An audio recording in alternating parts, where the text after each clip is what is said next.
Cities are like siblings in a large polygamous family.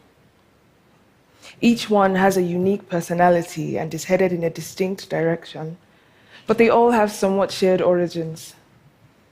Sometimes I think post-colonial cities are like the children of the two least favorite wives, who are constantly being asked, why can't you be more like your sister? The why of cities is largely the same, no matter where they are.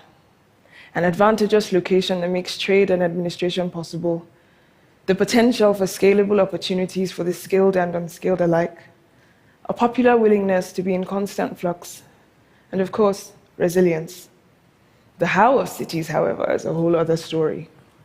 How are they run? How do they grow?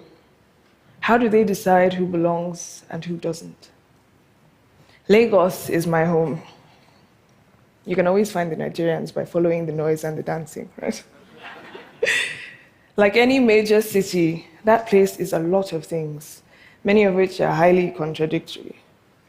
Our public transportation doesn't quite work, so we have these privately owned bright yellow buses that regularly cause accidents. Luxury car showrooms line badly maintained and often flooded roads.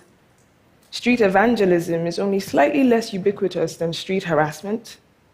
Sex workers sometimes have 2 degrees, a bank job, and a prominent role in church.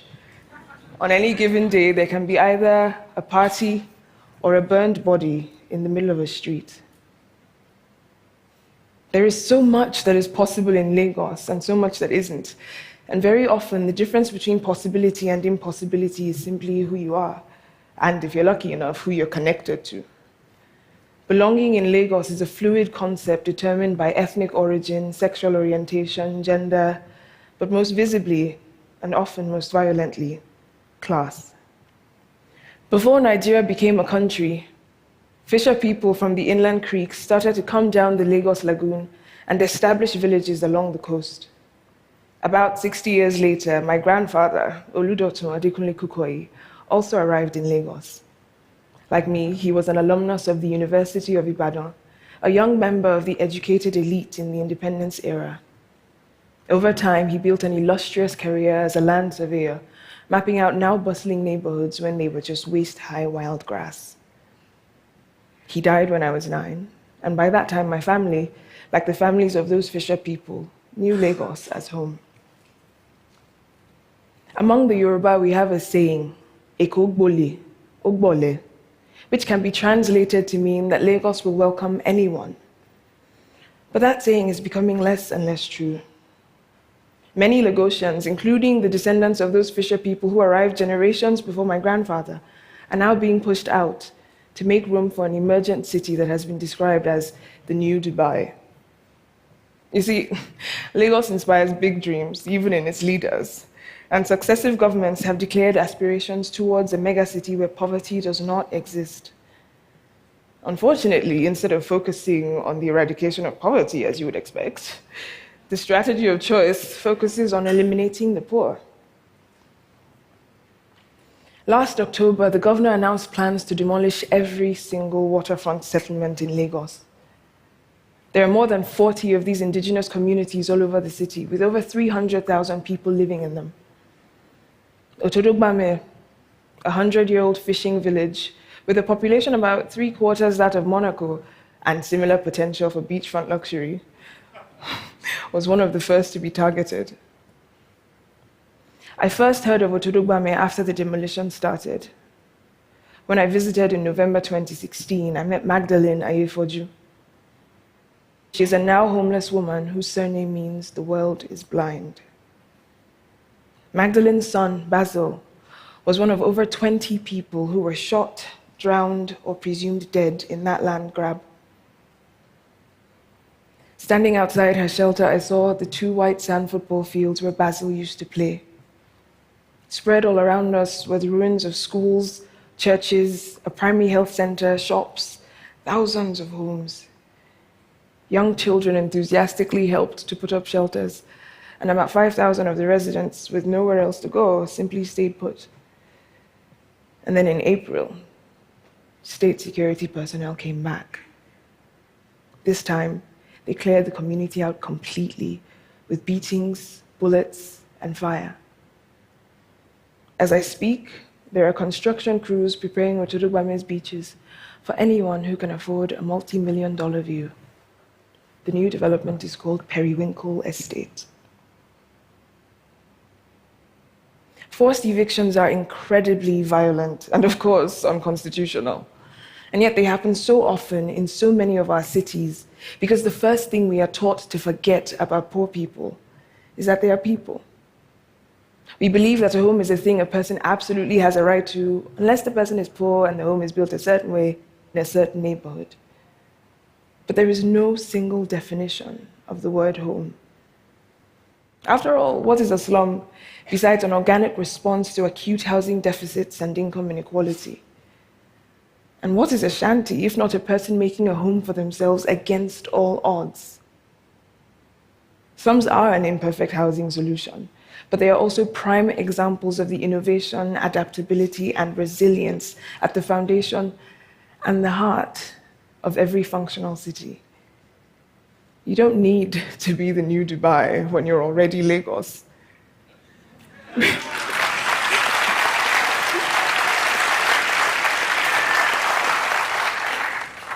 We have our own identity, our own rhythm. And as anyone who knows Lagos can tell you, poor Lagosians are very often the source of the city's character. Without its poor, Lagos would not be known for its music or its endless energy or even the fact that you can buy an ice-cold drink or a puppy through your car window. The conditions that cause us to define certain neighborhoods as slums can be effectively improved, but not without recognizing the humanity and the agency of the people living in them. In Lagos, where public goods are rarely publicly available, slum dwellers are often at the forefront of innovating solutions. After being disconnected from the grid for months because the power company couldn't figure out how to collect bills, one settlement designed a system that collectivized remittances and got everyone cheaper rates into the bargain. Another settlement created a reform program that hires local bad boys as security. They know every trick and every hideout, so now troublemakers are more likely to get caught and reported to police, and fewer of the youth end up engaging in criminal activity. Yet another settlement recently completed a flood-safe, eco-friendly communal toilet system. Models like these are being adopted across Lagos. Informal settlements are incorrectly named as the problem. In fact, the real problems are the factors that create them, like the entrenchment of poverty, social exclusion, and state failures. When our governments frame slums as threats in order to justify violent land grabs or forced evictions, they're counting on those of us who live in formal housing to tacitly and ignorantly agree with them. Rather, we must remind them that governments exist to serve not only those who build and live in luxury homes, but also those who clean and guard them.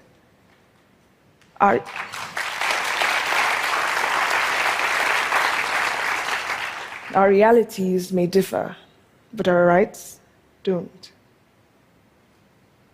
The Lagos state government, like far too many on our continent, pays lip service to ideas of inclusion, while acting as though progress can only be achieved by the erasure, exploitation, and even elimination of groups it considers expendable. People living with disabilities who hawk or beg on Lagos streets are rounded up, extorted, and detained. Women in low-income neighborhoods are picked up and charged with prostitution, regardless of what they actually do for a living. Gay citizens are scapegoated to distract from real political problems. But people, like cities, are resilient, and no amount of legislation or intimidation or violence can fully eliminate any of us. Prostitutes, women, and women who work as prostitutes still haven't gone extinct, despite centuries of active suppression. Queer Africans continue to exist, even though queerness is now criminalized in most parts of the continent. And I'm fairly certain that poor people don't generally tend to just disappear because they've been stripped of everything they have. We are all already here. And that answers the question of whether or not we belong. When those fisher people started to sail down the lagoon in search of new homes, it could not have occurred to them that the city that would rise up around them would one day insist that they do not belong in it. I like to believe that my grandfather, in mapping new frontiers for Lagos, was trying to open it up to make room for other people to be welcomed by the city in the same way that he was.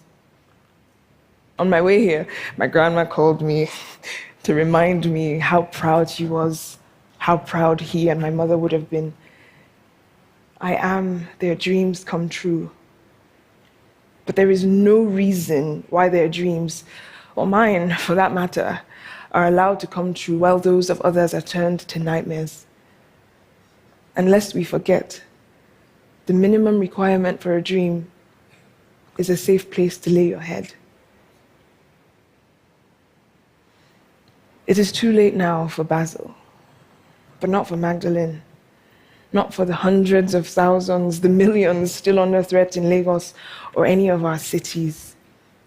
The world does not have to remain blind to the suffering that is created when we deny people's humanity, or even to the incredible potential for growth that exists when we recognize and value all contributions. We must hold our governments and ourselves accountable for keeping our shared cities safe for everyone in them. Because the only cities worth building, indeed, the only futures worth dreaming of, are those that include all of us, no matter who we are or how we make homes for ourselves. Thank you.